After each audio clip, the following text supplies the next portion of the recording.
Did you know that the Würth Group has art museums? Like this one in Spain.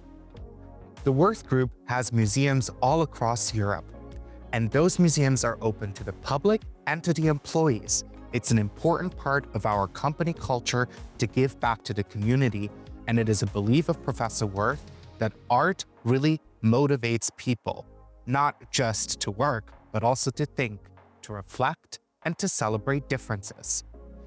The Würth collection is the collection that Professor Würth has amassed over the years. It now spans over 20,000 different works of art, primarily paintings and sculptures, and those are displayed at the Würth Museums. The Würth Museums are open both to employees and to the general public for free admissions, because it is the belief of the Würth family, and especially Professor Würth, that we should give back to the communities that we are working in.